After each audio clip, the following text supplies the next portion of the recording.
Hey guys, Mitchell Gonzales, the Bearded Realtor. Have you been thinking about making a move to Colorado, or maybe you currently live in Colorado and you're thinking about buying a new home? You can't decide if you're going to do resale or a new build? Well, you're in luck. Today, I'm going to go over all of the pros and cons of buying a new build in Colorado. So, let's hang out.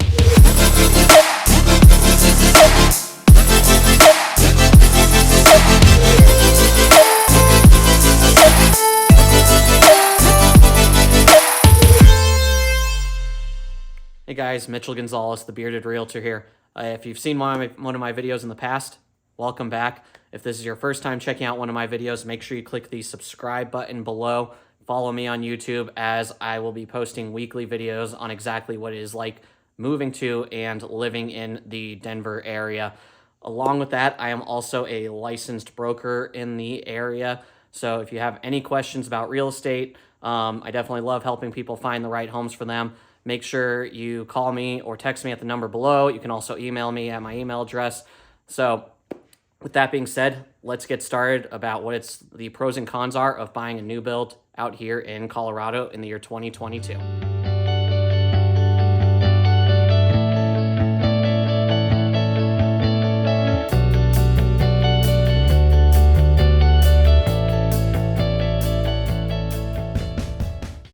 I'm going to go ahead and start off with the pros of buying a new build out here in Colorado. One of the first ones I'm going to kind of go over is the availability. This has been a real issue over the last year and a half, 2 years, where we've had a pretty serious inventory shortage out here in Colorado. So what we were seeing with a lot of buyers is they would go into a resale home, they would be going into these bidding wars and unable to get anything. Whereas at least some builders had lots available. Sometimes you had to go on a list, a lottery, but at least you were able to get a home without going into a crazy bidding war, which made the availability very attractive. You didn't have to go 20% above asking like a lot of buyers were having to do for a while. So the availability, I think, was definitely a big thing for a while. No bidding wars. I would say the most obvious one would have to be having a brand new home. So you're going to have a brand new, shiny home. You're the first one that's ever lived in it.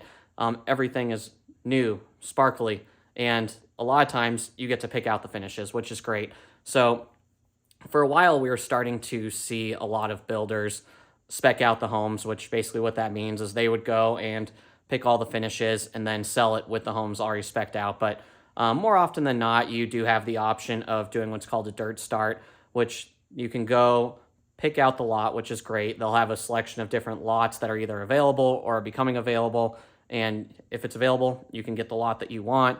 And then you can go pick the home that you want, the floor plan that you want, and then also pick all of the designs that you want. So in the process of a new build, there's two different types of design options that you can have. First one is structural. So that's going to be your things like adding rooms, adding AC, and mechanical, plumbing updates, anything that needs a permit, fireplace.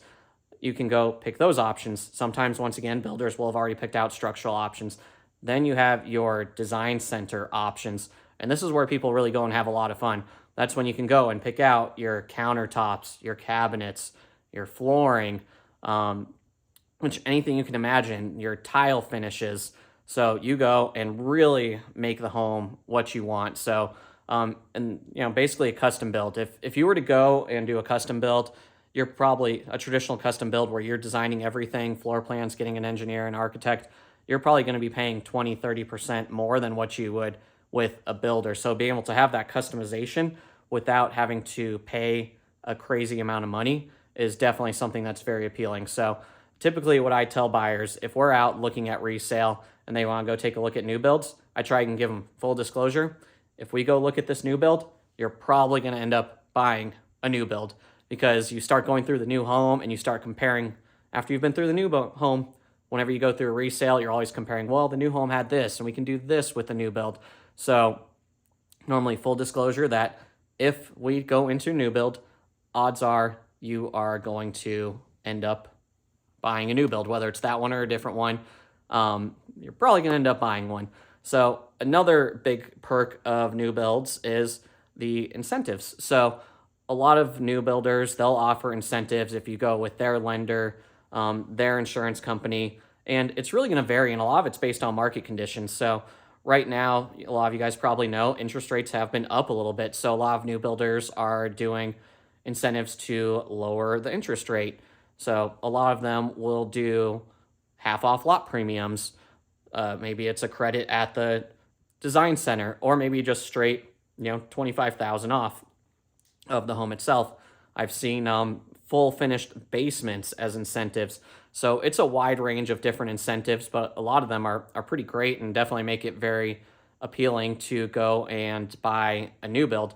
Um, Another really nice thing is a lot of times builders will have spec homes available. So if you're the type of person where maybe you just want the nice new home and you're not overly picky on what the finishes are, a lot of times builders will have spec homes available that you can go, and a lot of times they'll offer them 5-10% below asking.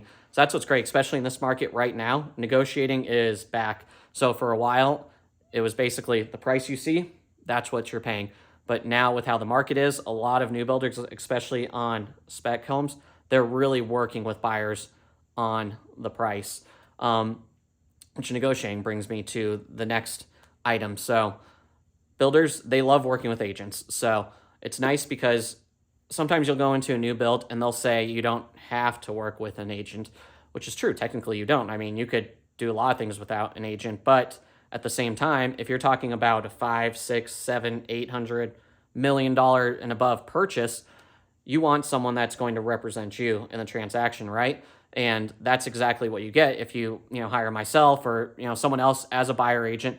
You still have an agent working for you on your behalf. They have your best interest in mind. So that's another nice thing, is the ability to work with a buyer agent. And the best part is normally the builder will pay the buyer agent commission. So now you have someone that represents you, works for you, and it doesn't cost you any extra money.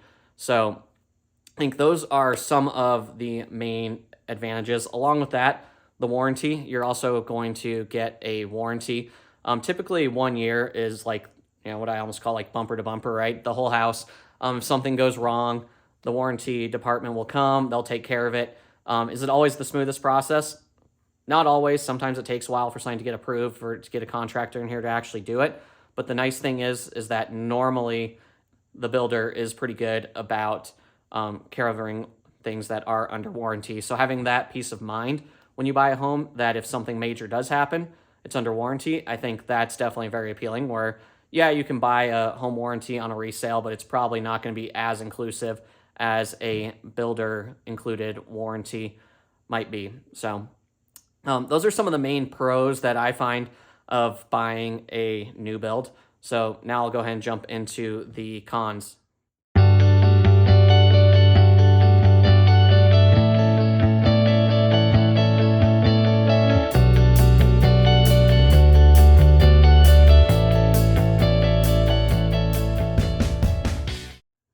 All right, you guys. So now I'll go into some of the cons of buying a new build. So yes, there's a lot of great pros, but then also want to know, hey, what risks are associated with buying a new build? And a lot of the risks that I see associated with it fall in the time frame that it takes to actually go through the new build process. So sometimes builders, sometimes you'll go in and the home can be ready 6 to 8 months, but a lot of times it's 12, 18 months out. So let's say you are looking at financing the home and interest rates. Now, we saw this a lot this last year where buyers are getting pre-approved at 3% interest. Then while the process was going on, all of a sudden interest rates jumped into the 6, 7s, and now they can't qualify for the home that they were already pre-approved for a year ago. So that's a big one where you don't know what interest rates are going to do. Right now, the odds are they're probably going to drop eventually. But if they rise, that could potentially keep you from buying the home. Along with that, with a 12 to 18 month build time, if you are in the process of maybe you're a contingent buyer and that means you need to sell your home in order to buy, a lot of new builds will actually want you to list your home well before your new build is going to be completed. So sometimes they want you to list literally within the first couple weeks of going under contract.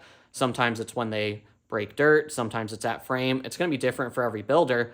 But what this means for you as a buyer is you might potentially have to move 2 different times. So you might have to sell your home, move into a temporary living situation, and then you finally get to move into the new home, which a lot of people don't want to do that double move. So, but it's definitely something that is a real possibility if you are buying a new build. Along with that, the contract, it's totally different than the Colorado real estate contract. So the Colorado real estate contract, it is very buyer friendly. There's something like 14, 15 different outs where a buyer can get out and they get their earnest money back. Whereas the seller contract, it's going to be 3-4 times the length of a traditional Colorado real estate contract, which is where it's good to have your own agent. Along with that, it's going to be very seller friendly. So it's going to basically be covering the seller, every aspect in case if there are any delays. It's more difficult to sometimes get your earnest money back on a new build. So especially if you're contingent, a lot of times if you're a contingent buyer, and this can vary on each builder, full disclosure, every contract, every new build has a different contract, but some of them will actually have you make the earnest money hard. So that means that if something were to happen, you don't get your earnest money back, which is a really big deal. Along with that, if we're in a depreciating market, which hasn't really happened in Colorado in quite some time, but let's say if it does, and all of a sudden the market goes down 10% from when you bought it, you could potentially have appraisal issues when the home goes to appraise. So yes, new builds do still need to go through the appraisal process.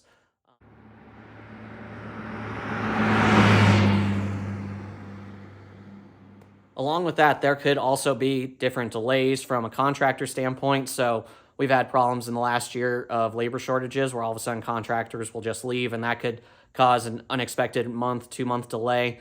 There's been supply issues on different materials. So you never know. It's like all of a sudden if there's a lumber shortage or garage doors, windows, you never know. Those could cause unexpected delays. And along with that, there could actually be a lot of unexpected costs that come with a new build. So sometimes people buy new builds and they think it's a brand new home. I'm going to buy the home and then I am good to go. So don't have to worry about any updates, anything like that. That is not true. So most builders in Colorado, they will do the front landscaping for you, but odds are you're going to have to do your own back landscaping. Depending on what you do, I mean, that's probably going to be on the low end, 10,000, 15, could have to get up to 20, 30,000 pretty quickly. Along with that, you're probably going to have to install your own fence. A lot of builders, some of them will include blinds, but you might have to do curtains and all of those things. So I normally tell people, depending on the build, you might want to budget another 20, 30,000 for those types of potentially unexpected costs that are associated with a new build. So those are some of the cons that I have that are associated with a new build.